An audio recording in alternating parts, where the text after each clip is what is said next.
C'est l'heure du sonneur.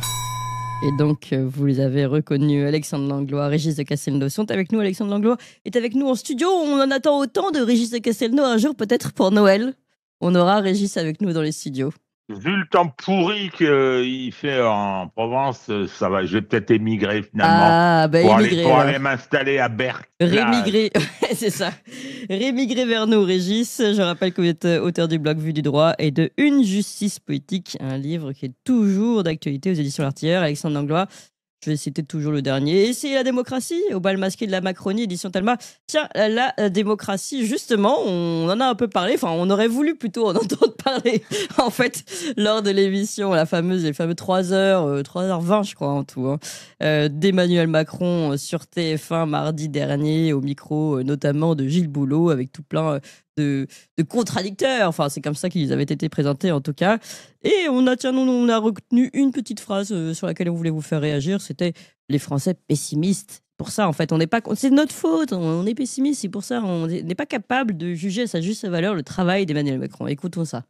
Qu'est-ce que vous dites aujourd'hui au président de la République, 8 ans? Il a ruiné la France. Si on gérait, nous, nos budgets ménages comme il gère le budget de la France, on serait depuis longtemps interdit bancaire. Est-ce que le citoyen, il a été entendu depuis le Covid? Qu'est-ce qui a été fait améliorer, à part nous prendre du pognon? C'est un président qui nous voit pas, qui a du mépris.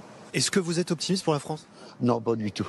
Avec un président qui veut pratiquement nous envoyer en guerre. C'est rude, j'en conviens. Bonjour, merci beaucoup de cet accueil chaleureux. Mais le sondage de l'IFOP que nous avons réalisé il y a quelques jours confirme cela à l'échelle statistique. Regardez, depuis que vous êtes à l'Élysée, depuis 8 ans, la France change plutôt en mal, 69%, plutôt en bien, 7%. Ça ressemble à un échec, c'est comme votre échec, c'est vous qui êtes le capitaine depuis 8 ans. Notre pays se caractérise depuis très longtemps par ça, une forme de pessimisme sur lui-même. Il y a plein de difficultés au quotidien. La pessimiste sur lui-même, ce sont que les difficultés au quotidien. Et avant de vous faire réagir à ça, quand même, Régis, vous dire qu'on a Eric qui nous écrit de Berck-Plage et qui dit qu'il sait très bien là-bas, qu'il fait beau, donc il ne faut pas hésiter à y aller. Je sais bien. Il sera ravi. C'est pour ça, c'était pas par hasard que j'ai dit ça, parce que on nous annonce, il fait beau aujourd'hui, on nous annonce une goutte froide. C'est le deuxième printemps un peu dégueulasse après l'année dernière. Bon, j'attends. Moi, j'aime bien le cagnard. Donc, bon, alors, en tout cas, le prochain climato, je sais pas quoi, la réchauffiste qui me vient m'embêter avec ça, je lui mets ma main dans la figure, parce que j'aimerais bien qu'il y ait du réchauffement climatique, moi. C'est un complot breton, Régis, pour que les gens émigrent en Bretagne. On a un microclimat. Voilà. Ouais. Oui. C'est un père et une mère, un impair et puis la mère. Oui, mais j'adore la Bretagne. Ma mère était de Brest. C'est pas la première fois que je est né à Brest, donc j'ai une partie assez importante de mes gènes qui sont bretons. Allez, si on parlait d'Emmanuel Macron. Oh là là, on peut parler de la Bretagne. Sinon on peut continuer. Alors, parce qu'en plus, l'histoire de la famille de Régis, c'est passionnante. On peut faire, je pense qu'on est parti pour 2 heures. Notre Macronet, là, c'est sépulcral. C'est sépulcral. Cette fin de mandat est épouvantable. Alors, le début a été épouvantable. Je me rappelle, et je le cite lui-même parce qu'il avait fait preuve d'une grande lucidité, Jérôme Sainte-Marie m'avait dit, au moment de l'élection d'Emmanuel Macron, tu ne reconnaîtras pas la France au bout de son ou de ses mandats. C'est le cas. Enfin, c'est le cas. La France n'est pas pessimiste. La France, elle est accablée devant le bilan de ce personnage. C'est terrible. Alors, le bilan de ce personnage, en fait, je dirais, si on explore ce sentiment de pessimisme, on va tomber sur la première cause, c'est que le monde, il est ce qu'il est, il bouge énormément, il y a un grand tournant géostratégique qui se produit, l'Occident recule et peut-être au bord d'un véritable déclin, et nous, pour diriger notre pays, on a un espèce de plaisantin qui est suspect sur plein d'aspects. L'histoire du pochonguette, là, moi j'avais pas réagi à l'histoire du mouchoir ou quoi, mais alors mouchoir c'est ou pas le mouchoir? reste. J'en sais rien. Oui. Moi, je sais depuis fort longtemps que c'est plus que des rumeurs sur sa consommation, mais il n'est pas le seul. Hein. Clémence, on en a beaucoup parlé ici, Oui. hein, des parlementaires, par exemple, avec des noms qu'on a cités. Donc, bon, les élites occidentales sont des grandes consommatrices de drogue. Et donc, mais c'est chaque fois, ce type nous fout la honte. La séquence à Kiev était grotesque. Oui. Voilà 3 bonshommes qui sont minoritaires chez eux, qui vont dans un pays en guerre, un pays ruiné, un pays confronté à la violence, et qui rigolent. On a l'impression de 3 potages. Là, t'as vu, c'est marrant. 1 million de morts, et de rire. Ensuite, on le voit papouiller Zelensky pour la énième fois. Et après, on assiste à cette séquence, à ces 3 heures où il y croit pas. En plus, on a l'impression qu'il y croit pas. Où on voit simplement ce qu'il essaye de faire, c'est de redorer un peu son blason pour pouvoir continuer à contempler son nombril. C'est terrible. Ouais. C'est terrible et c'est pour ça, moi, en ce qui le concerne, je le tiens pour un psychopathe ou un sociopathe, je sais pas comment on va dire, mais moi, ma colère, elle va vers ceux qui nous l'ont imposé. Monsieur Jouyet, Monsieur Attali, les oligarques qui l'ont accepté, Monsieur Arnaud, qui nous ont infligé ce gars, et ce gars emmène notre pays à la catastrophe. À la catastrophe, parce que quand on voit ce qui se passe en Allemagne, où M. Merz, le pire chancelier depuis Adolf Hitler, qui dit « nous allons avoir l'armée la plus puissante d'Europe pour refaire un Barbarossa 2.0 », qu'est-ce que ça signifie? Qu'est-ce que ça veut dire? Où nous emmenez-vous, tous ces gens? Et nous, on a un des pires. On a un des pires à notre tête. Alors bon, voilà, je suis un peu véhément, mais ce pessimisme, il est d'abord, à mon avis, dû avant tout à la carence de ceux qui nous gouvernent. Alors après, on a vu hier le Premier ministre chaotique qui bafouille en commission d'enquête parlementaire, qui ment tant qu'il peut. Enfin, je veux dire, donnez-moi une raison d'être optimiste, hein. En plus, la météo est pas bonne. Alors donc, c'est oui, pire que tout. ça y est, c'est la cata là. C'est vraiment la cata. Bon, finalement, oui, vous êtes bien pessimiste, on voit bien.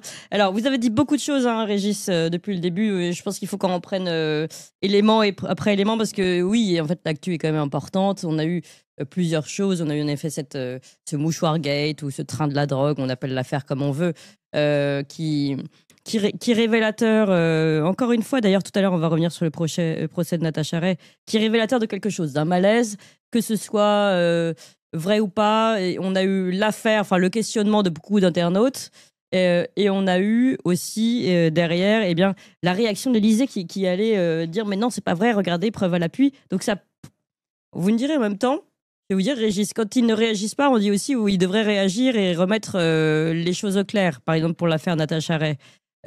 Donc là, ils réagissent, on ne va peut-être pas se plaindre. Je ne sais pas, vous en pensez quoi? Avant qu'on en envoie des images. Je pense qu'ils sont dans une tenaille.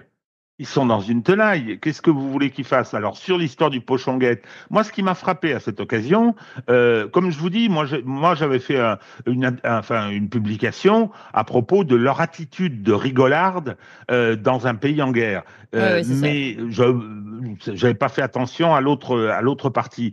Mais ils sont coincés. Alors, qu'est-ce qui s'est passé? Il y avait 2 choses. D'abord, l'effet Streisand.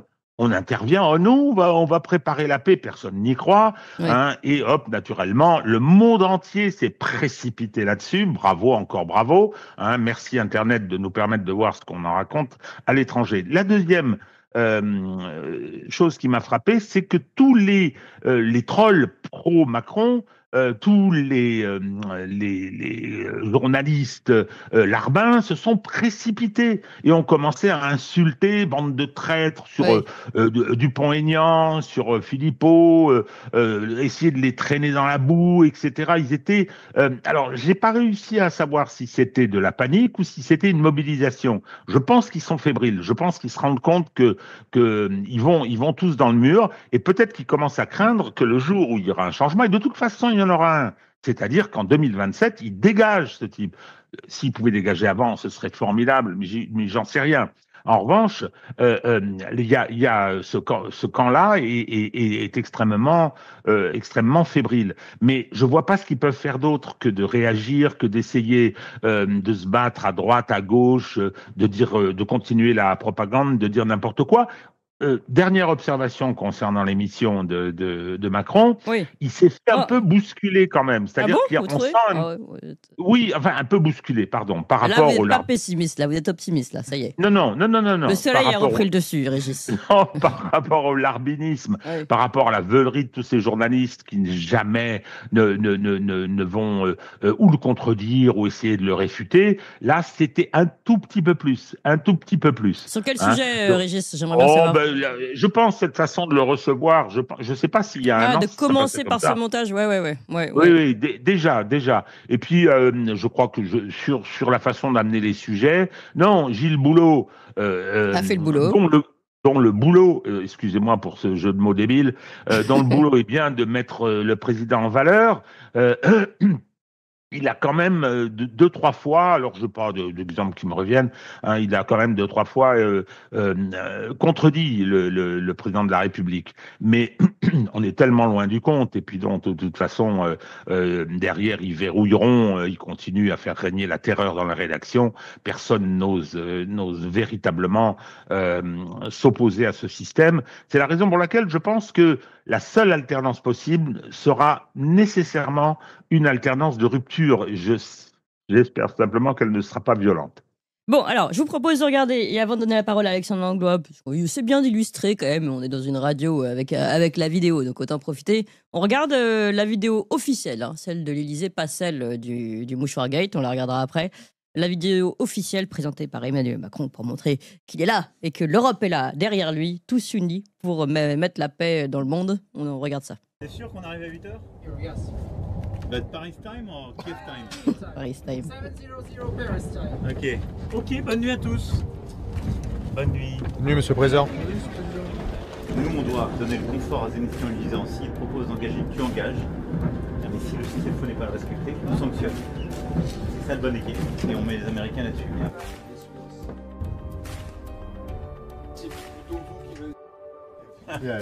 Hello, Donald. May I call you in 2 minutes with Zelensky? He accepted what you proposed on your message, meaning a ceasefire for 30 days and so on. So he's ready to announce it. I'll call you back in 2 minutes with the others. I'll call you back. La paix, la liberté de l'Europe se joue ici à Kiev. Non, mais je vous leur dis qu'on a Trump. Il faut l'avoir maintenant. Il est 6h du matin. Nous avons à l'instant décidé de soutenir un cessez-le-feu qui commencera lundi prochain, qui a vocation à durer 30 jours pour bâtir cette paix robuste et durable. En cas de violation de ce cessez-le-feu, des sanctions massives seraient préparées et coordonnées entre... On y croit Alexandre, là, vous êtes sous le charme. Oui. Clémence, désolé, excusez-moi. Donald, I'll call you back. In 2 minutes. I am with Clémence in Toxin. Hein, donc I'll call you back. Excuse me. Hein. Excuse me. Putain, non, mais c'est pas vrai, quoi. For him. Le guignol, non mais grotesque, quoi. Bah, vous avez raccroché quand même, j'espère. Je rigole. Oui, j'ai raccroché. Non, oui, parce que Donald, on le prend, hein, s'il veut. Donald, we can phone us, you and us, and make a great meeting together. Alexandre, bon. Bah super cette annonce de blockbuster, vachement bien ce film. Vous trouvez moi, je suis pas sûr d'y aller quand même. Je suis pas sûr d'aller ça a l'air je pense passionnant. Il y a une petite musique d'ambiance, d'ailleurs. Musique d'ambiance, tout ça, c'est pas mal. On va peut-être se faire retoquer pour la musique. On connaît les horaires du coup des trains, on connaît les horaires de lever de Donald, on connaît. Par contre, sur le fond, on connaît rien du tout. Voilà. Par contre, on est sur de la. Ah non, mais si, il a dit, attendez. Si il ne respecte pas, on est dur. S'il respecte, on est content. Enfin, un truc comme ça très. Vous voyez, oui, le problème, c'est que du coup, je ne sais pas ce qu'ils veulent faire. Moi, je croyais que l'économie russe était à genoux déjà depuis un moment. Jean-Noël Barrot nous a dit j'ai asphyxié l'économie russe une fois qu'elle est à genoux. Donc, qu'est-ce qu'ils veulent faire? Là, ils veulent se donner des coups de pied à un cadavre. Enfin, je comprends pas. Ou alors, tout ce qu'ils ont fait avant ne sert à rien, peut-être. Je ne sais pas. Oui. Je ne sais pas. Il faudrait se poser des questions. Donc, la propagande a ses limites au bout d'un moment. Et là, du coup, on est sur un autre clip. Bon, bah voilà, c'est de la propagande. Je veux dire, ce serait un influenceur YouTube qui ferait ça, ce serait cool. Je veux dire, on regarde pas. Le problème là, c'est notre pognon, c'est notre argent. Donc voilà. Et finalement, qu'est-ce qu'on retient de son voyage? On retient qu'il voyage en train, qu'il a les horaires, qu'il dit bonne nuit aux gens. Mais au final, on retient surtout le pochon gay qui a fait le tour du monde et on le regarde. Allez, on le regarde. Enfin, on le regarde bientôt. On va le regarder tout de suite. Voilà. Ah ouais. It's a long walk. I'll be back in Poland. Ambiance. Through my bathroom, huh? Yeah. It's literally. We came through Germany, and then we made it to France. German bedroom, and we got through the border. Right. Make a photo, and after that you will be allowed to have a drink. Yeah. Super. Yeah. On va bien. Bon, c'est presque gênant en fait. On a presque envie de troubler les gènes. Tout le monde va bien? Ça prouve qu'il connaît bien les journalistes. Non, c'est vrai que c'est au-delà de. C'est ce que vous disiez tout à l'heure, Régis. Au-delà de l'histoire du mouchoir, bon.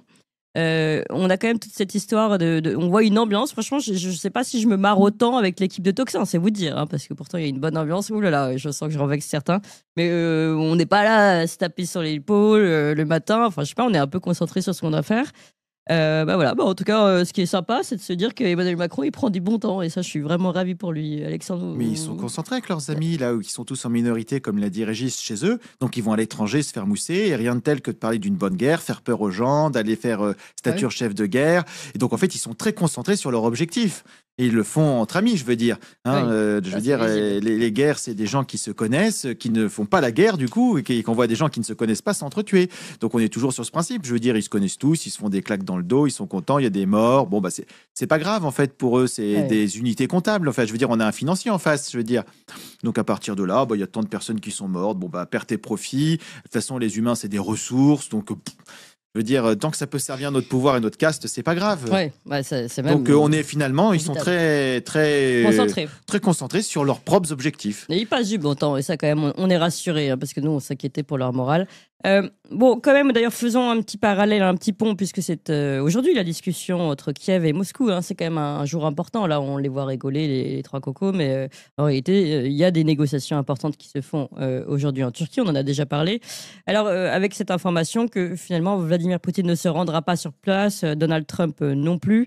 Mais malgré tout, Vladimir Poutine envoie évidemment un émissaire pour discuter avec Volodymyr Zelensky, et a déclaré que ces discussions devraient porter sur les causes profondes du conflit, celles qui sont peut-être un peu mises de côté depuis le début, et n'a pas exclu qu'elles puissent permettre d'instaurer notamment un cessez-le-feu. Une réaction, Régis? Excusez-moi, un détail extraordinaire, c'est que la délégation, c'est une délégation, hein, ils sont une demi-douzaine, la délégation est exactement la même que celle qui avait participé aux négociations d'Istanbul en 2022, et qui avait abouti à un traité qui a été foutu par terre par les Occidentaux, qui avaient mandaté Boris Johnson. Là-bas. Et coût de l'opération, une vraie guerre, 1 million de morts, etc. Encore merci. Donc, les Russes envoient la même en disant « Ok, d'accord, on reprend ». Retour à la case départ. Sauf que les conditions ont changé. Les conditions c'est-à-dire que, bien évidemment, si l'Ukraine avait appliqué cet accord qui était une espèce de Minsk III, je ne sais pas s'il aurait été pérenne, mais en tout cas, il aurait fait l'économie de cette guerre de haute intensité, avec son bilan qui est terrible, surtout pour l'Ukraine. Donc, soyons clairs, l'Ukraine est détruite.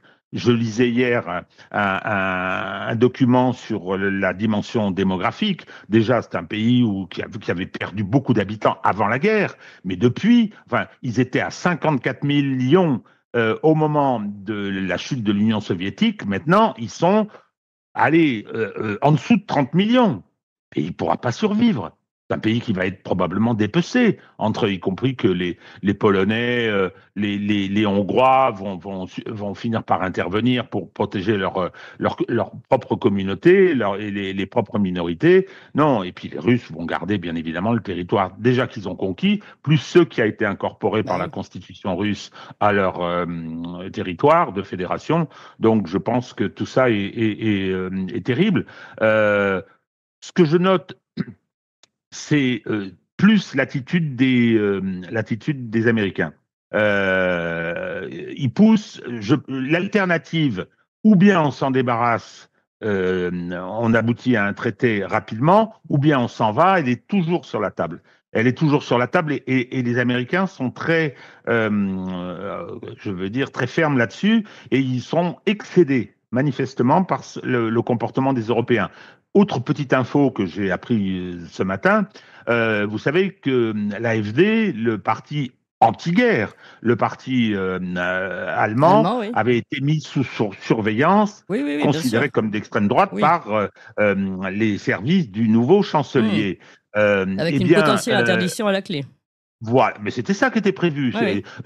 Thierry Breton nous avait annoncé ce qui allait se passer, hein, comme en Roumanie, on n'en veut pas, on fera. Moyennant quoi, qu'est-ce qui s'est passé? Le Sénat américain est intervenu, a demandé qu'il y ait des réactions. La présidente de la République a demandé à Tulsi Gabbard, qui est la patronne de toutes les agences de renseignement, il y en a 8 d'agences de renseignement, NSA, CIA, puis d'autres dont je ne connais pas les noms. Oui, toutes les agences américaines, oui. De toutes les agences américaines, de couper tous les échanges d'informations avec les services allemands. Sans blague. Donc ça explique pourquoi il y a eu cette capitulation en race campagne. Et la décision de surveillance a été suspendue parce que les Américains ont dit on n'acceptera pas. Vous avez J.D. Vance qui est monté à l'assaut, Marco Rubio qui est monté à l'assaut, et Tulsi Gabbard a exécuté les ordres en disant voilà, désolé, mais c'est terminé avec si vous continuez comme ça, c'est fini. Je peux vous dire qu'ils se sont couchés. Ils se sont couchés immédiatement. Parce que bon, là aussi, c'est des faux durs. C'est les rodomontades, ça va 5 minutes. Mais dès lors que le patron fronce les sourcils, on se couche. Donc, je pense que moi, pour l'instant, je penche vers la solution. Les Américains vont trouver une façon de déclarer la victoire, comme en Afghanistan, comme au Vietnam, etc. Puis ils vont partir. Ils vont laisser tomber. Ouais. Alexandre Langlois. Moi, ce que je trouve intéressant, c'est le choix de la Turquie comme lieu de rencontre. Pour plusieurs raisons. La Turquie, d'abord, est un membre de l'OTAN. Donc, membre de l'OTAN qui devrait appliquer les décisions de ces pays, par exemple, d'arrêter Poutine. À l'époque, quand Poutine est arrivé sur le sol pour négocier avec Erdogan, juste avant qu'il pose le pied, ils ont dit on se retire de la CPI. Donc, on n'a plus besoin d'appliquer ça. Donc, un super allié. L'autre chose aussi, ce qui est intéressant, c'est que nos amis de l'UE disent oh là là, attention, il faut qu'on défende l'Ukraine toujours. Je reviens toujours à ce point-là. Il faut défendre l'Ukraine, pas un pays de l'UE. Il faut qu'on y aille. Et on va se réunir avec nos alliés turcs qui ont envahi la moitié d'un pays de l'UE, Chypre, depuis 1979. Et ça pose pas de problème. Il y a la Chypre qui est coupée en deux, ça c'est un pays de l'UE, mais alors là, donc on va s'allier avec des gens qui occupent une partie du territoire de l'UE pour aller défendre un pays qui n'est pas dans l'UE. Je veux dire, si c'est pas chercher des problèmes avant de résoudre les siens propres, c'est déjà quelque chose. Donc le symbole qui est donné ici, ça pose beaucoup de questions derrière, du coup. Donc voilà. Donc c'était. En même temps, alors c'est sûr que Erdogan est très particulier et on a du mal à cerner son jeu. On en parlait encore il y a peu de temps entre l'OTAN, les pays des BRICS. L'islamisme, etc. Mais est-ce qu'il ne faut pas justement savoir jouer et faire de la réelle politique avec les éléments qui sont en puissance? Il se trouve que la Turquie, malgré tout, en tout cas sur la scène géopolitique, a des arguments. Ah, mais sur la réelle politique, mais on est face à une bande de guignols qui font juste du paraître. Je veux dire, c'est des influenceurs TikTok qu'on a. Donc, ils vont faire ça. Donc, en fait, leur propagande. S'il y a une paix, c'est plus de l'influence TikTok. Oui, mais c'est pas nos amis de l'UE qui vont la résoudre. C'est si les États-Unis font quelque chose. Ils ont dit, faut qu'on ait Donald, faut qu'il nous donne les sanctions, faut qu'il appuie. S'il est pas là, nous, on sort les rames. Ça recoupe avec le discours de Macron. On aura une défense indépendante, mais européenne. Donc, du coup, quelle est cette défense indépendante? Pendant que les pays européens commandent des F-35 américains. Donc ça pose des questions. On rebondit aussi sur le bouclier nucléaire que Macron veut donner. Donc en fait, il y a plein de questions qui s'imbriquent les unes dans les autres. Mais la propagande officielle de l'UE et le discours officiel de nos amis de l'UE, donc c'est de dire on vient défendre ce pays parce que la sécurité de l'UE est en danger. On pourrait se faire envahir. L'UE est déjà envahie, ça leur pose pas de problème. Donc il y a un narratif qu'ils ont eux-mêmes créé, mais qui sont même pas capables de respecter leur propre narratif de propagande. Donc je veux dire, après sur le reste, ils sont pas très bien, quoi. Après, si on arrive à quelque chose, c'est très bien. Moi, je suis pour qu'on parle avec tout le monde et qu'on fasse les choses. Ah oui. Mais c'était juste pour critiquer l'attitude de nos dirigeants qui sont, je prends juste pour de cohérence dans leur propre propagande. Voilà. Après, s'ils disent on fait de la réelle politique, on dit bah voilà, la réelle politique, ce serait de dire voilà qu'est-ce qui s'est passé, les accords de Minsk, on reprend ce que disent les États-Unis, on part du réel. Et si on part du réel, l'Europe n'est pas prête à rien du tout et à imposer rien du tout, parce qu'ils vont nous dire que la Russie est à genoux depuis des années, que l'armée européenne est prête, qu'il y a une super défense, etc. On est à poil. Donc du coup, la réelle politique, c'est d'être à sa juste place, de préparer l'avenir. Et là, ils préparent juste leur propre carrière dans leur propre pays où ils sont en difficulté. Voilà, point. Alors, on est très nombreux ce matin, mais pas du tout de likes. Qu'est-ce que c'est que cette histoire-là? Je veux des pouces. Ouais, non, mais ça c'est scandaleux. Scandaleux. Non, mettez une bonne vague de pouces là, de toutes les couleurs. Non, on peut pas mettre de couleurs sur les pouces. Hier j'ai écouté les Tintins, faut le dire. Donc j'ai écouté une autre émission de Toxin et là je dois vous faire un aveu, c'est que j'ai eu du mal à mettre un pouce sous la vidéo parce qu'il faut refermer le petit écran des commentaires du chat pour pouvoir mettre un pouce. Donc, voyez, chers amis, je suis avec vous, je vous comprends, mais faites-le quand même, faites l'effort, refermez la barre du chat si vous êtes sur votre téléphone pour pouvoir mettre un pouce. Je compte sur vous, on veut les voir ces pouces. Si j'ai réussi hier, vous pouvez y arriver. Bon, alors, je voulais revenir tout de même. Je ne sais pas si vous avez un truc à dire en particulier sur la Turquie, Régis. Sur le rendez-vous en Turquie. Non. Je vais une petite anecdote qui n'a rien à voir. Et après, on va parler de Mathieu Sama. Il y a un article du New York Times, je crois que c'était hier, qui raconte qu'il y a un F-35 américain qui a failli être abattu par les Houthis, mais qui n'ont pas des systèmes anti-aériens extrêmement performants. Hein. Donc, un grand article du New York Times, ça vient s'ajouter à ce qui s'est produit entre l'Inde et le Pakistan, où les systèmes chinois, semble-t-il, ont réussi à abattre au moins un, ça s'est reconnu, Rafale, mais peut-être 3. Donc, l'Occident, là, il est un peu embêté, parce qu'on nous disait F-35, c'est formidable, on nous disait le Rafale est meilleur, voyons, etc. Je pense que c'est un très bon avion. Le problème, c'est qu'aujourd'hui, ils sont plus au niveau. La guerre a changé. La guerre a changé et ce ne sont pas des bonnes nouvelles qu'on entend du point de vue des volontés bellicistes et belliqueuses de notre ami Macron. Ouais. Alors, un petit mot on va rester un tout petit peu sur Macron, puis d'autres nous demandent si on va parler de ce qui s'est passé chez Pierre Jovanovic. On n'a pas tous les éléments, mais on va en parler, on va montrer la photo juste après, donc ne vous inquiétez pas. Chaque chose en son temps, chaque sujet. On pourra peut-être même aborder le procès de Natacha Ray qui s'est ouvert, on n'a pas beaucoup d'éléments encore non plus. Mais on peut l'aborder. Mais avant, restons encore un tout petit peu, soyons cohérents, nous, au moins. Restons un tout petit peu sur cette fameuse émission, la fameuse 3 heures et quelques d'Emmanuel Macron mardi. Avec ce sujet quand même, on attendait l'annonce officielle, c'était de dire il va y avoir des annonces sur la consultation des Français et puis même, utilisons le gros mot, un référendum possible. Bon, alors on attendait ce référendum. On n'a pas vraiment eu d'annonce de référendum, c'était bon. Consultations multiples, et puis après c'est passé à si le gouvernement bloque, enfin si le Parlement n'y arrive pas, et puis finalement on a dit ce sera pas sur les retraites, peut-être sur l'euthanasie si on voit que ça n'avance pas. Bon, voilà, finalement on voyait le ballon se dégonfler progressivement. Et intéressant aussi à propos de ça, l'essayiste, comme on dit, Mathieu Slama, je crois que c'est sur CNews, qui lui trouve qu'un référendum, finalement, c'est pas très démocratique. On écoute ça. Et je suis plutôt un opposant du principe même du référendum, et je suis très critique en tout cas du référendum, et je ne pense pas que c'est une bonne chose pour la démocratie. Ah, pourquoi? Vous allez nous expliquer, parce que c'est vrai que... Déjà, historiquement, rappelons quand même le référendum, on appelait ça le plébiscite, mais c'était Napoléon III qui utilisait beaucoup ça pour se débarrasser des corps intermédiaires et pour avoir une vision, un rapport très autoritaire, très solitaire à l'exercice de démocratie directe. Moi, je dirais autoritaire. Et le général de Gaulle aimait beaucoup le référendum aussi. Je ne dis pas que le général de Gaulle est un dictateur, attention, surtout pas. Mais il avait aussi comme une vision assez autoritaire du pouvoir. Et le référendum était une manière pour lui d'asseoir cette dimension autoritaire du pouvoir. Et donc moi, je suis toujours très, très inquiet quand on parle de référendum, parce que c'est aussi parfois un prétexte pour imposer des sujets qui ne passeraient pas par ailleurs avec la médiation des élus, et surtout dans le cadre de l'état de droit. Et c'est pas un hasard d'ailleurs si c'est les populistes qui aiment les référendums. Le Rassemblement national... En Suisse, il y a beaucoup de votations, et ça se passe très bien. Le Rassemblement national, depuis des années, se fait les champions du référendum. Mais pourquoi ils font? Pourquoi? Parce qu'ils veulent imposer des mesures sur l'immigration, sur la sécurité, sur tout un tas de thèmes qui sont faits. Voilà, je crois qu'on a fait le tour, on a plus ou moins compris. Hein. Donc en fait, c'est très populiste un référendum, c'est pas très très propre, hein. C'est un peu les gueux quand même, hein, à qui on donne la parole. C'est assez embêtant. Comment vous réagissez, Alexandre ?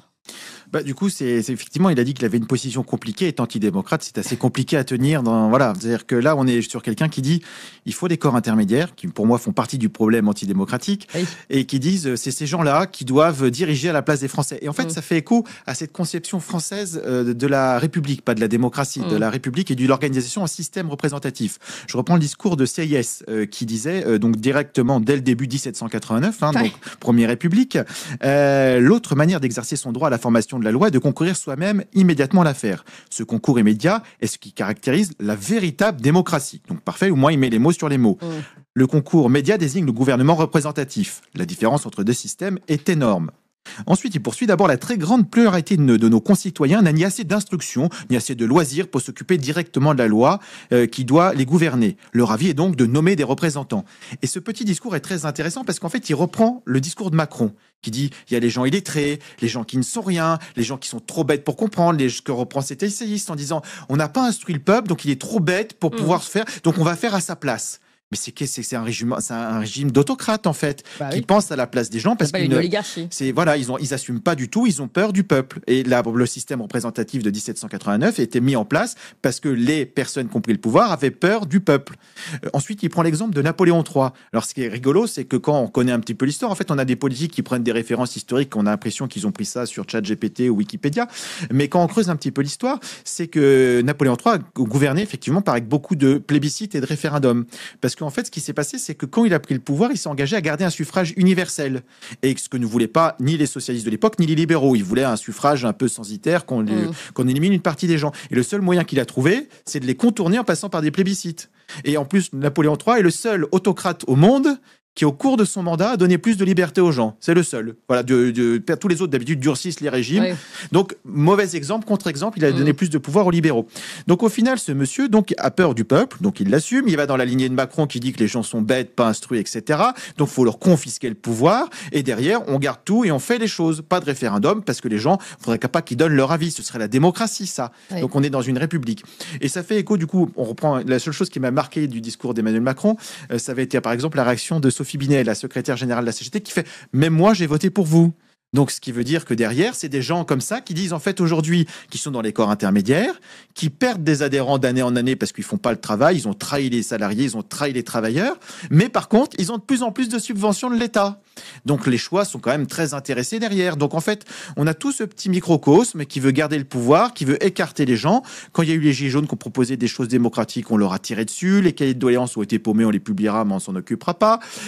Donc, il y a toutes ces choses-là. Et la dernière chose que Mathieu Slama a oublié de dire, le dernier référendum qui a été mis en place, 2005, on n'en a pas tenu compte. C'est-à-dire que maintenant, en fait, on se passe, même quand le peuple ne donne pas son avis, on s'en passe. Et ce qu'il a aussi oublié de dire, c'est qu'en France, par exemple, quand le peuple donne son avis, on s'en passe. De l'avis du peuple, on va faire ce qu'on veut finalement. Si le peuple vote mal, on fera comme on a décidé. Oui. Sur ça, d'ailleurs, en plus, il y a quelque chose aussi sur le débat. Qu'est-ce qui est le mieux, des experts qui savent pour nous ou l'avis du peuple? Je reprends toujours Aristote avec un exemple plus moderne. Il avait dit qu'est-ce qu'on a un concours de boulanger, je veux dire de pain. Le meilleur pain, qui on invite pour le sélectionner et le choisir. Alors, on peut choisir des boulangers qui sont experts en la matière, qui pourront dire telle farine, telle cuisson, c'est bien, et donner des notations. Ou alors, on peut inclure tous les gens qui mangent le pain, y compris les boulangers. Ça ne les exclut pas. Et de dire lequel vous préférez. Celui-là. Pourquoi ? Parce que, je sais pas, le goût que je préfère. Ils ne sauront pas l'expliquer. Mais Aristote démontre qu'au final, par rapport à la démocratie athénienne notamment, que la majorité des gens dégagent une solution qui est plus à même de correspondre à ses attentes et qui n'est pas forcément aberrante. On a pu le voir sur le tirage au sort de la Convention sur le climat en France, où il y a des propositions qui sont arrivées, et finalement, Macron a dit, non, finalement, je ne vais pas en tenir compte. On peut le voir également dans les cours d'assises, où je trouve que, à titre personnel, les décisions de cour d'assises, les jurys populaires donnent des décisions plus en adéquation avec les attentes du peuple, rendues au nom du peuple français, plutôt que des juges des fois déconnectés. Je sais pas si, oui, je le laisse à Régis, il pourra réagir après. On a parlé pour une demi-heure de mais il y a tous ces côtés-là où on devrait redonner la parole au peuple, justement, et pas le verrouiller pour lui dire, écoute, tais-toi, au nom de ton bien, tu auras moins de liberté. Mais où va-t-on ? C'est pas du tout cohérent. C'est bon ? Non, j'avais un autre truc que j'ai oublié au passage, mais il va me revenir, donc je le remettrai après. Allez, Régis, alors. Comment vous réagissez à notre ami essayiste et puis Première observation, Mathieu Slama. Qu'est-ce que c'est l'expression est de Joseph Massescaron à son sujet, qu'est-ce que ce petit cafard fait sur les plateaux hein, il ne fait que ça. Donc il ne fait que ça. Mais il n'a jamais écrit un bouquin, il n'a aucun bagage académique, rien, et il vient nous donner des leçons comme ça, le petit bonhomme, tout manucuré, tout avec sa permanente et tout, mais c'est insupportable au bout d'un moment. C'est insupportable. Et il vient dire une chose toute simple. Hein, le peuple, c'est mal. Il ne faut pas qu'il s'exprime. Il a dit d'ailleurs. C'était pas sur l'extrait, il a dit oui, moi je suis pour le pouvoir des juges, je trouve ça super. Ben oui, c'est de la petite bourgeoisie urbaine comme toi, encore que toi t'es fils à papa extraordinairement privilégié, ce qui te donne d'ailleurs accès à tous ces médias. Mais le problème, il est fondamentalement là. Alexandre a raison, c'est le 20e anniversaire du référendum de 2005. Hein, où la voix du peuple a été bafouée, pas une petite, hein, c'était 55-45 pour le non, hein, et on le paye encore aujourd'hui. Pourquoi on est pessimiste ? Parce qu'on s'est fait violenter. Il y a eu d'autres occasions, il y a eu le Covid, etc. Mais il y a eu les gilets jaunes, bien sûr, mais on s'est fait violenter par cette forfaiture démocratique. Alors, sur le principe même du référendum, c'est vrai que c'est un outil qu'il faut peut-être manier avec précaution, parce que, mais de toute façon, dans une démocratie représentative, rien n'est parfait, loin de là. C'est un système qu'Alexandre critique frontalement sur cette notion de médiation, mais je veux dire, on essaye de le faire fonctionner. Hein, mais concernant l'usage du référendum, De Gaulle, alors oui, je ne dis pas que c'était un dictateur, si, tous les adversaires le disaient à l'époque parce qu'il s'est servi du référendum, mais je vais juste prendre l'exemple de son retour au pouvoir en 1958, le régime d'assemblée, qui était celui de la 4e République, c'était pas un régime parlementaire, c'était ce qu'on appelle un régime d'assemblée, a amené la France au bord de la guerre civile par l'incapacité de ce système à résoudre les problèmes. Qu'est-ce qu'il a fait, qu'a fait De Gaulle ? Ben, il s'est imposé et ensuite il s'est fait valider par un référendum qui a adopté une constitution qui avait 90 articles, excusez-moi, hein, c'était par oui ou par non, ça simplifiait le débat, il y avait une forme de plébiscite, c'est tout à fait incontestable, mais il a fait 84% de oui, il avait donc un mandat. Il avait un mandat. Et quand il a perdu cette confiance dans le référendum de 69, il est parti. Bien. Donc, non, cette prise de position, elle est l'expression d'une défiance vis-à-vis de la démocratie et expression de défiance qui vient comme par hasard à ce moment-là. Hein, comme disait, comment s'appelait l'ancien président de la Commission européenne, la démocratie. Non, c'était le président de la Commission, c'était le luxembourgeois, là, qui était assez rigolo, qui était un ivrogne fini. Juncker, non ? Juncker, hein, qui disait « Juncker, sors de ton bunker ». Et donc, qui disait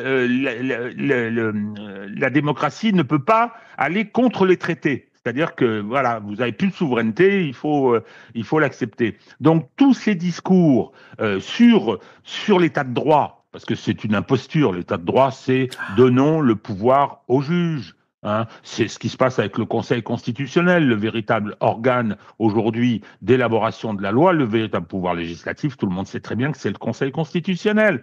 Et c'est de la même façon, tout le monde sait très bien que le vrai pouvoir réglementaire, c'est-à-dire la production de normes par le pouvoir exécutif, c'est le Conseil d'État. Alors vous allez me dire, ce sont les mêmes. Oui, ce sont les mêmes, justement. Nous avons un énarque choisi par la haute fonction publique d'État qui est à la tête qui est à l'Élysée, et bien évidemment, ces différents mécanismes sont des mécanismes de contrôle de la décision populaire. Je termine sur la Roumanie. Qu'est-ce qui se passe ? La Roumanie, on s'aperçoit qu'un gars sorti de nulle part fait 20% au premier tour, ce qui n'était pas colossal, mais ça mettait en cause le scénario de Bruxelles. Qu'est-ce qu'on a fait ? On a demandé aux juges de violer leur propre légalité. Ils n'avaient aucune compétence pour le faire. Hop, ils ont stoppé le processus. Et c'est très intéressant parce que ensuite, ils ont disqualifié le candidat en inventant de prétextes. La France est beaucoup intervenue, ce qui est là aussi très, très grave. Moyennant quoi, le candidat qui a le soutien de ce candidat disqualifié, Simion, il fait 40% des voix, c'est-à-dire qu'il double le potentiel électoral du précédent scrutin. Donc ça montre bien que c'est contre les peuples que ça se joue, et monsieur Slama est un ennemi du peuple. Dans d'autres circonstances, ça pouvait conduire place de grève. Oui, je rappelle... c'est pas une menace que je formule là. Non, oui, vous faites un rappel historique. On l'a bien compris. Voilà. je précise que justement, Tocsin se met à côté du peuple et nous avons décidé d'aller en Roumanie. Nous y serons dimanche et lundi et peut-être avec des interviews exclusives à la clé. On verra tout ça, mais en tout cas, soyez présents, soyez au rendez-vous et mettez des pouces dès maintenant d'ailleurs. Ça nous aidera pour toutes les émissions et les éventuels reportages qu'on fera. Je me suis retrouvé ce que je voulais dire, ça y est, sur nos amis Slama et le discours d'Emmanuel Macron, les deux en même temps, on va faire les deux choses. Effectivement, il parle de l'état de droit après Mathieu Slama en disant « Je suis contre le référendum parce que ça peut perturber l'état de droit ». L'état de droit, je rappelle que normalement, c'est les citoyens qui font l'état de droit, qui votent les lois auxquelles ils sont soumis. Et je rappelle également que les États les plus dictatoriaux, comme l'Allemagne nazie, l'URSS soviétique sous Staline, c'était des États de droit. Est-ce que pour autant on était libre? Non. L'autre chose aussi, c'est que la démocratie, normalement, il y a beaucoup de gens qui ont critiqué Trump, quand il a signé tous ses décrets en rigolant, etc. Macron a signé 400 ordonnances depuis qu'il est là, soit 40% des ordonnances signées sous la Ve République. C'est-à-dire que c'est le président qui fait la loi tout seul. Voilà. Donc ça, c'est passé à la trappe, qui fait plein de trucs, il dit c'est ça. Et petite chose amusante, c'est pour pas embêter le peuple sur les applications du droit européen. Souvent, il dit on va passer les choses directement. Donc ce qui veut dire que même la façon du pouvoir commencer à exercer, c'est pyramidal, quelqu'un qui signe tout dans son coin sans nous prévenir et de façon. Alors que Trump le fait devant les caméras. Devant les caméras. Donc voilà. Et la dernière chose, justement, c'était comme il parlait de De Gaulle, c'était la différence entre un discours de Macron et une présentation télévisée de Macron et de De Gaulle. De Gaulle, c'était 30 minutes. On se souvient encore de ses arguments, des réponses argumentées et de ce qu'il faisait pour le pays. Macron, quand il a fini de parler, de faire son truc avec ses petits clips montés, tout le monde aura oublié ce qu'il a dit dans une semaine, à part les trucs rigolos qu'on va ressortir pour le faire passer pour un guignol. Donc c'est pas du tout la même classe et la même stature. Ah oui, ça, oui, il n'y a pas de doute. Alors je précise, puisque j'ai commencé à le dire, je le rappelle, dimanche, nous aurons peut-être des petits lives en direct de Roumanie, mais en tout cas des interviews et donc un dossier spécial à vous proposer sur notre chaîne Tocsin. Et lundi, c'est carrément un duplex depuis la Roumanie, depuis Bucarest, et non loin d'ailleurs des affaires qui vont se tramer là-bas. Donc voilà, soyez au rendez-vous lundi pour cette émission spéciale. C'est un peu notre premier vrai duplex, je crois, Tocsin. On sera en intégralité depuis un autre pays. Donc, vous voyez, on avance sur Tocsin et tout ça aussi, c'est grâce à vous, grâce à vos dons, grâce à votre soutien, chers amis. Donc, merci infiniment. Je referme la parenthèse. Un petit coup, on va suivre ce qui s'est passé dans la rue auprès de l'écrivain Pierre Jovanovic, un peu polémique d'ailleurs, mais en tout cas, ce qu'on a vu, les images qu'on peut voir pose des questions. Là, il préparait un ouvrage qui était intitulé 2008 sur l'effondrement bancaire. Bon. Et là, il a vu débarquer en pleine nuit, de dimanche à lundi, les forces spéciales du GIPN. Donc, vous m'expliquiez... GIPN, c'est l'équivalent du GIGN pour la police. C'est une deuxième équipe un peu du RAID, mais avec compétences nationales. Et donc, il a débarqué à son domicile. Regardez cette vidéo. Ah non, ça c'est une autre vidéo. Ça c'est l'enlèvement. L'enlèvement dans Paris. Ça c'est l'enlèvement. C'est pas grave. Ils peuvent pas être partout le GIPN. Ils peuvent pas s'occuper des enlèvements et ils peuvent pas s'occuper de. Ça s'appelle un enlèvement. Voilà. C'était pour montrer que c'était très violent. Non, alors c'était pas tout à fait comme ça non plus. Bon, on doit avoir au moins des photos du GIGN quelque part qui vont apparaître après. GIPN du coup. GIPN, pardon. Vous faites bien de me corriger. En tout cas, bon, vous pouvez, j'imagine que vous les avez vus. Est-ce que voilà, là, en tout cas, il y a du monde, vous voyez, là, et ça fait un peu de monde quand même pour aller chercher un écrivain en pleine nuit. C'est vrai que c'est assez impressionnant, Alexandre Langlois, déjà sur la quantité de policiers pour le type, a priori, c'est pas un dangereux criminel. Du coup, on peut pas être partout. Du coup, on peut le voir, on peut pas s'occuper à la fois des gens qui se font enlever dans la rue et mettre tous les moyens pour aller chercher quelqu'un qui est un écrivain. Non, normalement, oui, quand il n'y a pas besoin d'envoyer tout ça, c'est des dispositifs qui sont faits qu'on va chercher un dealer, un trafic de drogue, un grand délinquant. Et là, on envoie effectivement pour pas que ça bouge, parce qu'on ne sait jamais si la personne est armée, etc. Donc là, sauf s'il y avait Vous avez déjà eu des comme ça, vous avez déjà il y a des interventions, oui. Il y a des fois, oui, c'est nécessaire. C'est quel type de personnes, ça, alors C'était des gens qui étaient dans le trafic de stupes, narcotrafic, ou des gens qui sont susceptibles d'être armés, d'être plusieurs dans l'appartement, on ne sait pas sur quoi on va tomber. Donc du coup, pour pas mettre en danger ni les gens autour, ni les policiers qui interviennent, on vient en nombre, parce qu'avec le nombre, les effectifs, etc., déjà, ça peut calmer la personne en face. Mais là, est-ce que c'est nécessaire pour quelqu'un qu'on va juste interpeller pour des gens comme ça? Des fois, 3 personnes, s'il s'enfuit, on va le rattraper, on sait qui c'est, il n'est pas caché, il n'est pas armé, il ne va pas ramener tout le quartier pour dire, voilà, dans certains quartiers sensibles aussi, où les gens peuvent ramener tous leurs copains, voilà. Qu'ils soient dans un quartier sensible au vu de l'immeuble. Donc, non, le déploiement, là, ça, c'est juste une démonstration de force, ça s'appelle. Voilà, parce qu'il n'y a pas de raison. Et en plus, le JPN, normalement, est une unité un petit peu prestigieuse et d'élite comme le RAID. Et c'est la nuit, en plus, hein. À quelle heure ils ont intervenu? Je sais pas, mais vous voyez qu'il fait nuit. Parce que normalement, si c'est avant 6 heures, ça a aussi c'est quand même pour des choses très graves. C'est-à-dire qu'avant 6 heures, c'est pour des faits de terrorisme, des choses qui ne peuvent pas arriver. Donc, qu'est-ce qu'ils vont saisir à cette heure-là? Donc voilà, donc je sais. L'horaire est aussi importante aussi pour le décider. Parce qu'en général, des gens comme ça, qui peuvent avoir des écrits polémiques, des choses où on n'est pas d'accord, ça serait que devant le juge, devant les cours pour diffamation, la cour. Parce qu'un écrit polémique, etc., je veux dire, on est convoqué, non? Ça suffit? Oui, on est convoqué, voilà. Et après, même pour des fois, si jamais c'est très grave et que ça met en danger ce qu'a déjà fait. 1h du matin, heureusement, le chat est plus informé que moi. Merci, 1h du matin. Donc là, c'est des choses graves, je laisserai gérer. Je sais plus le cadre légal, mais 1h du matin, normalement, les policiers n'interviennent pas. On attend 6h du matin.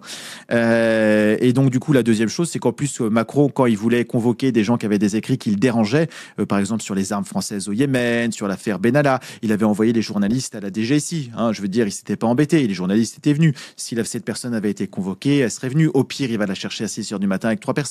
Qu'est-ce qu'il voulait trouver dans cet appartement qui nécessitait d'une intervention? Normalement, c'est du domaine du terrorisme. Donc, je suis intéressé. Après, comme il y a des terroristes partout, comme il y a des éco-terroristes. On ne connaît pas le fond de l'affaire, mais ça veut dire que qu'il s'agit d'un terroriste. Alors, c'est ça qui ça suppute. Mais le problème du mot terrorisme en France, c'est que Darmanin parle d'éco-terrorisme pour Sainte-Soline. On avait Castaner qui parlait que des dégradations sur des permanences LREM à l'époque, c'était des actes de terrorisme. On a du terrorisme intellectuel. On avait un patron du MEDEF qui avait dit la CGT, c'est des actes terroristes de faire des grèves à répétition, etc. Donc en fait, le mot terrorisme a été tellement galvaudé qu'en fait, on peut le faire. Et comme Régis, je lui laisserai le plaisir que les juges et les procureurs sont tellement complaisants pour mettre des choses au pif et puis après dire on s'est trompé, désolé, mais l'intervention est là, les séquelles sont là, tout a été cassé quand même chez la personne.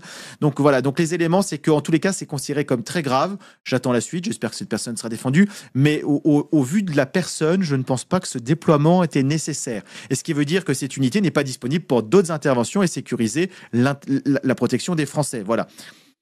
Bon, ça fait beaucoup de choses. Vous dites, j'espère que cette personne sera défendue. Je précise que c'est l'avocat Maître Carlo Broussa qui sera son avocat. Alors, justement, je me tourne vers un autre avocat, Régis. Comment vous réagissez déjà? Alors, juste à l'heure de l'interpellation, Le Monde, pour a priori quelqu'un qui n'est pas criminel. Qu'est-ce que c'est que cette histoire? D'abord, qu'est-ce que c'est que cette histoire? Parce que pour qu'il y ait déjà une intervention, il faut qu'il y ait une procédure en cours. Il faut qu'il y ait une procédure ou un flagrant délit, c'est-à-dire que tout d'un coup, on s'est aperçu qu'il y avait un gars en train de préparer une bombe dans le couloir d'entrée qu'on voit là. Donc, qu'est-ce qui s'est passé? Alors, j'ai essayé d'avoir des infos, j'en ai pas trouvé. Est-ce Jovanovic a été mis en garde à vue? Est-ce qu'il a été lui-même interpellé? J'ai lu que c'était une intervention parce qu'il aurait été menacé. Qu'est-ce que c'est que ce truc, quoi? Qu'est-ce que c'est que ce truc à 1h du matin où on envoie, en ces temps où la police serait bien évidemment mobilisée de façon, et hop, la vidéo que vous nous avez montrée juste avant de cette tentative d'enlèvement le démontre. Qu'est-ce que c'est que cette mobilisation pour quelqu'un qui est bien évidemment identifié comme étant faisant partie de la, entre guillemets, dissidence actuelle? C'est quelqu'un qui est dans cette infosphère dissidente. Je sais pas, je trouve ça assez sidérant. Effectivement, 1h du matin, ça n'est pas un cadre juridique habituel d'une intervention dans le cadre d'une procédure dirigée contre une personne. Hein. Qu'est-ce que c'est du flagrant délit, ou bien c'est une qualification très particulière, et Alexandre en a parlé, c'est des terroristes, mais cette intervention a dû quand même se faire sous le contrôle d'une autorité judiciaire, d'un parquet. Je sais pas, je comprends pas cette espèce d'arrivée en grand équipage, bruyante comme ça. C'est Alors, ce qui explique Pierre Jovanovic sur une autre chaîne, c'est qu'il voulait l'interner. Il s'agissait d'un internement psychiatrique d'urgence. Bon. Mais bon, voilà, on n'a pas des éléments objectifs. Attendez. Excusez-moi, Clémence, vous avez plus d'informations que moi sur cette question d'internement. Ah oui, ça commence à devenir très inquiétant, parce que ça, c'est une technique. Les préfets ont des pouvoirs particulier. Avant, c'était une loi de 1838 qui a été totalement refondue, je ne me rappelle plus exactement quand, il y a une vingtaine ou une trentaine d'années, qui donne au préfet des pouvoirs particuliers si une personne présente une dangerosité liée à un état pathologique ou psychiatrique, on peut prendre des mesures administratives d'internement psychiatrique. Alors, il y a toute une procédure derrière, mais c'est une décision administrative. Hein. Les maires ont une compétence de saisine du préfet, puisque les maires, ils exercent des compétences en matière d'ordre public au nom de l'État. Hein. Ils ont beaucoup de compétences au nom de la commune, mais aussi au nom de l'État. Donc, le maire, le préfet peuvent demander l'internement. Mais de là à 1h du matin, il était Fort Chabrol, il avait sorti une mitrailleuse. Qu'est-ce que c'est que cette histoire ? En tout cas, il n'a pas été interné, tant mieux, parce que c'est quand même ridicule. Alors, c'est arrivé au moment du Covid. Il y a des gens assez peu nombreux, d'ailleurs, sur qui c'est tombé. Alors après, il y a tout un tas de procédures qui permettent d'obtenir, parce que là, il y a le juge des libertés, le référé liberté qui doit être statué sous 48 heures, où on peut demander la mainlevée immédiate de la mesure. Donc, je sais pas. On va suivre l'affaire, en tout cas, je précise avec l'avocat. C'est trouble et inquiétant. C'est très inquiétant. Bon, en plus, apparemment, ils ont fait la même chose. Ils sont allés à la maison d'édition de Pierre Jovanovic. Donc, on voit que c'est aussi le livre qui, visiblement, inquiète. Pas que seulement le personnage. Ce serait un criminel, on n'irait pas dans sa maison d'édition, par exemple. Et j'ai une question, c'est vraiment le JPN qui était chez eux, parce que le JPN a été intégré au RAID, à part pour l'outre-mer, depuis 2020 ou 2022. Donc, le JPN n'existe plus en métropole. Ah, écoutez, alors je ne sais pas, il faut que je vérifie. Donc, du coup, j'ai pris les informations qu'on m'a données. Mais donc voilà, mais du coup, c'est peut-être les gens du RAID qui sont allés là-bas. Là, est-ce que vous pouvez pas reconnaître le petit insigne? C'est un peu flou. C'est un peu loin. Oui, c'est un peu loin. Mais on va, écoutez, on va revenir sur le sujet. De toute façon, je pense qu'on va inviter Maître Carlo Broussa, qui aura des informations à nous donner. Et on fera ça proprement sur Tocsin, vous le savez. Là, je voulais qu'on évoque l'affaire. On ne l'a pas encore creusé ici à Tocsin. Je sais que d'autres chaînes ont fait l'interview de Pierre Jovanovic. C'est très bien. Ça permet d'avoir un son de cloche. On essaiera d'avoir plus d'éléments, peut-être aussi objectifs, sur le sujet. On n'a pas voulu se précipiter parce que c'est des sujets toujours sensibles. Je préfère prendre un petit peu de temps. Et juste traiter. Moi, je suis déjà surprise par les horaires. Sur la forme. Parce qu'en fait, c'est soit association de malfaiteurs, soit j'ai regardé un deuxième cas, proxénétisme. Voilà. Donc c'est quand même particulier. Moi, je pense que c'est à relever dès maintenant. On relève qu'il y a un problème. Sans se précipiter et dire je sais pas, pays totalitaire qui enferme et interne à la manière soviétique. Un peu, ils ont fait quand même une première cause nationale cette année, la santé mentale. Ah oui, mais donc en fait, moi je trouve que ça fait quand même des relents. On enferme les gens on est pour. Tout à fait d'accord. Si la justice ne suffit pas, il y a un faisceau d'indices qui nous emmène dans ce sens-là. Dans des bonnes pratiques pas très reluisantes. Alors je voudrais, puisque allez, ça va leur faire plaisir, c'est leur journée. On avait encore 2 sujets, mais on n'aura pas le temps de tous les aborder. Parce que figurez-vous que je pensais qu'on aurait trop de temps, mais on n'en a pas assez, comme d'habitude. Il y avait quand même hier aussi le procès de Natacha Ray, qui est revenu sur l'avant de la scène. Et puis il y avait aussi, hier aussi, c'est marrant, toutes ces affaires qui concernent la Macronie en ce moment, il y avait aussi, comment il s'appelle, notre ami Bayrou. Une audition parlementaire qui a duré aussi, je crois, 5 heures, un truc comme ça. Donc, et on avait un peu d'éléments aussi, un peu d'affaires autour de la Macronie hier. le Premier ministre quand même qui s'est expliqué pendant plus de 5 heures, c'est ça, devant la commission d'enquête de l'Assemblée sur cette affaire de Notre-Dame de Bétarame.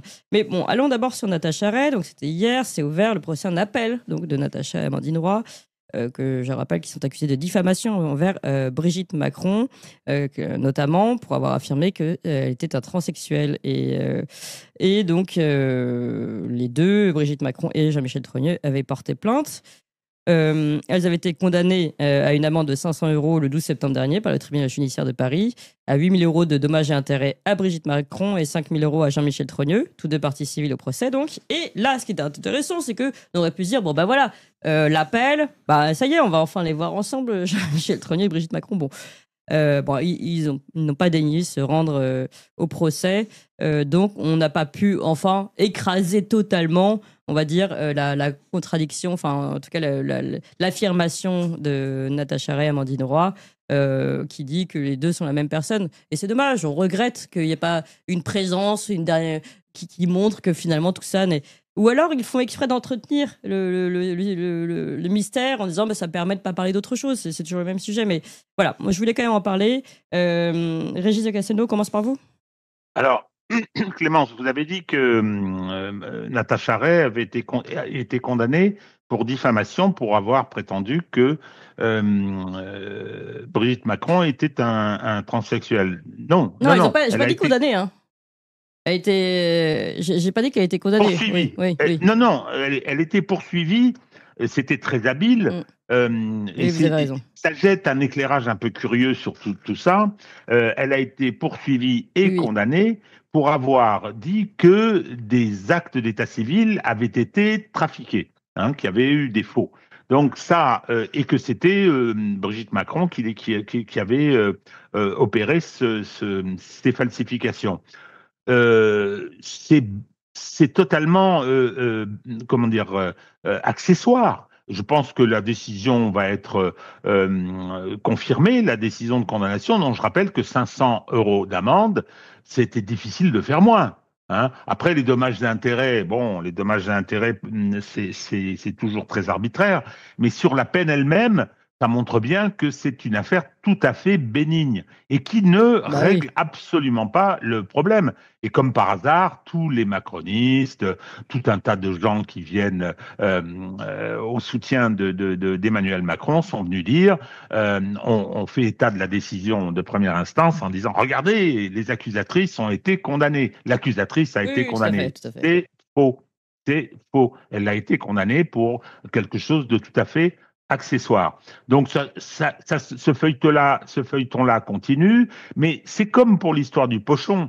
C'est comme l'histoire du pochon. Ouais. Le monde entier est persuadé qu'il y a un gros problème pour le présenter de cette façon-là, et donc ça continue à la disqualification du président de la République française, qui est ridicule à l'international, ridicule. Alors sur le plan diplomatique, n'en parlons pas. Vous avez vu ce qui nous a mis comme ministre des Affaires étrangères, on a une espèce d'incompétent qui dit qu'il maintenant, après Bruno Le Maire, il dit qu'il va étrangler la Russie. Alors avec la tête qu'il a, quand il le dit, avec la tête qu'il a, on se dit oulala, là le serial killer. Avec la tête qu'il a, la dette qu'il a et les alliés qu'il a décidé d'avoir, oui. Alors dans l'affaire je termine sur Amandine Roy. La justice a fait son boulot. Elle avait fixé une date plus rapprochée à certains moments. Il y a une petite manipulation, mais qui n'est pas anormal quelquefois. Vous voyez, on peut trouver le moyen d'abord on fait reporter souvent et on peut obtenir que l'affaire soit traitée plus rapidement. Mais la justice, et Dieu sait si je la critique absolument tous les jours, ne m'est pas apparue comme étant spécialement diligente en faveur d'Emmanuel Macron. Elle l'est suffisamment souvent, comme vient de le montrer par exemple la décision de la procureure sur Alexis Kohler refusant de se présenter, refusant illégalement et commettant à cette occasion des infractions pénales. La procureure a dit qu'elle n'entendait pas le poursuivre. C'est pas la justice qui a décidé, c'est bien un procureur. Ça va faire plaisir à Alexandre, ça. Pour un parquet indépendant, élu par le peuple, moi. Oui, mais voilà, mais bon. Mais on peut encore faire appel de la décision auprès du procureur. Non, c'est pas un appel. Oui, on peut aller voir auprès du doyen. Normalement, ce qui serait rigolo, c'est que Coquerel, au lieu de s'occuper de comment ça s'appelle là, le film Mission Impossible, dans le rôle qu'il joue sur les rodéos urbains, là, il pourrait à ce moment-là déposer une plainte avec constitution de partie civile. Voilà. Au nom de sa commission d'enquête, je sais pas si. Bon, enfin. On ne va pas rentrer dans les détails juridiques maintenant, mais cette décision de classement est un pur scandale. Alors, on revient sur le procès d'Tacharet. Non, rien de plus à ajouter sur ça. Moi, non. Le Régis a tout résumé. Et après, le reste, il faut attendre la suite pour pouvoir avoir plus d'éléments. Voilà. Moi, ce que je trouve intéressant, c'est que, par exemple, on aurait pu... en plus, il a répondu là-dessus pendant ce procès, l'avocat de Jean-Michel Trogneux et Brigitte Trogneux. Il a répondu sur le fait de n'avoir présenté qu'un permis de conduire la première fois. Bon, pourquoi il répond dessus, il argumente, mais en revanche, il ne présente toujours pas, enfin, à ce que je sais, à ce que j'ai entendu dans les comptes rendus de cet échange, toujours pas d'autres documents d'identité. Je trouve ça dommage. Comme ça réglerait l'affaire. Un permis de conduire n'est pas une pièce d'identité en France. Voilà, c'est juste passeport avec carte d'identité. Voilà, c'est ça qui était étonnant encore hier. Donc affaire à suivre. Mais il avait présenté aussi une carte d'électeur, je crois, non? Aussi, ouais. Oui, qui n'est pas une pièce d'identité non plus. On est bien. Ah oui, non. Exactement. Un tout petit mot sur Betaram oui, parce que du coup, moi, ça boucle avec... alors, du coup, on va faire les 5 heures d'audition aussi efficaces de notre ami Bayrou que Macron, c'est-à-dire creux, c'est vide.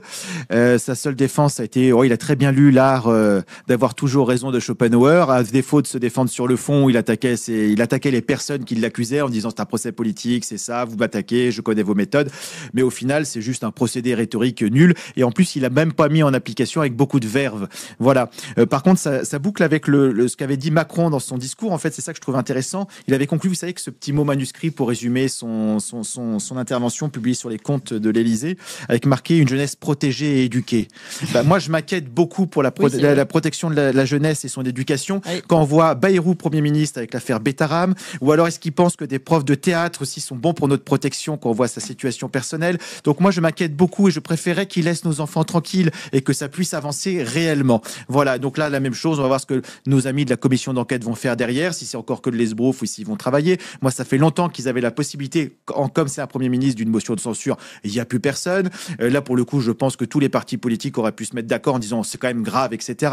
Et enfin, la dernière chose sur notre ami Bayrou, on dit oui, voilà, il se défend, etc. Et même si sa fille, etc. Je rappelle sa phrase: cela est presque intolérable. Donc du coup, quand c'est presque, c'est parfaitement tolérable, c'est parfaitement ces réseaux. Donc moi, ça m'inquiète pour la protection et l'éducation de nos enfants que ces gens-là veulent donner. Bon, alors Régis, le mot de la fin. J'approuve tout ce que vient de dire Alexandre, il a entièrement raison. C'est pitoyable. Moi, vous m'avez demandé le mot de la fin, ma phrase c'est François Bayrou ne pouvait pas ne pas savoir. Donc il ment. Voilà. C'est tout. Il savait, mais c'est impossible qu'il n'ait pas su tout ce qui se passait. Bien sûr. Et par conséquent, il a couvert.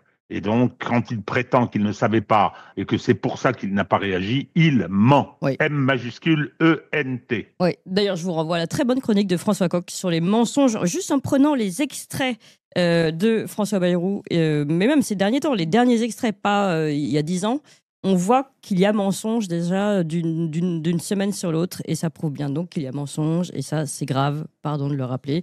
Ne pas dire la vérité quand on est Premier ministre et mentir aux Français, c'est gravissime, et on le retient ici. Merci beaucoup Régis de Castelnau, auteur de Une justice politique aux éditions L'Artilleur. Merci beaucoup Alexandre Langlois, auteur de Essayer la démocratie. On aimerait bien essayer, mais bon, vous voyez, on n'y arrive pas là, au bal masqué de la Macronie, édition Talma. Merci beaucoup, mettez un max de pouces. Amis, on vous l'avait promis, et ça y est, on se développe, on ouvre de nouvelles émissions. Vous avez déjà connu et rencontré les Tintins. Tintin pour leur nouvelle émission des Tintins qui marche très fort. Évidemment, l'émission d'André Berkoff. Cette semaine sort une nouvelle émission scientifique où on va tenter de poser de véritables questions sur des débats scientifiques qui ne sont pas fermés, contrairement à ce que on veut nous faire croire. Donc pour toutes ces émissions et encore d'autres, comment reprendre le pouvoir politique aussi, notre émission à suivre, et puis des émissions historiques, géopolitiques et bien d'autres qui vont arriver. Il nous faut de la place parce que évidemment la première chaîne est déjà très prise par toutes les émissions et diffusions du matin notamment. Donc il faut qu'on ouvre une nouvelle chaîne et il faut que vous suiviez le mouvement surtout et que vous ayez tout de suite vous abonner à la nouvelle chaîne. Il faut aussi en parler à tout le monde. On compte vraiment sur vous parce que si on veut ouvrir ces nouvelles émissions, il faut que vous suiviez le mouvement et vraiment que vous alliez vous abonner tout de suite à la nouvelle chaîne YouTube. C'est pas compliqué, c'est gratuit, ça se fait en 2 clics. On vous met tout de suite le lien là, pouf, il apparaît. Le lien, vous pouvez vous abonner. C'est Toxin Plus, c'est ça, la nouvelle chaîne YouTube Toxin Plus pour toutes les émissions de l'après-midi. Donc vous pouvez la trouver sur Toxin-Plus en lettres majuscules ou tout simplement on va vous mettre le lien et vous cliquez immédiatement. Je vous fais confiance. Allez-y tout de suite. 1, 2, 3, Toxin Plus, allez-y.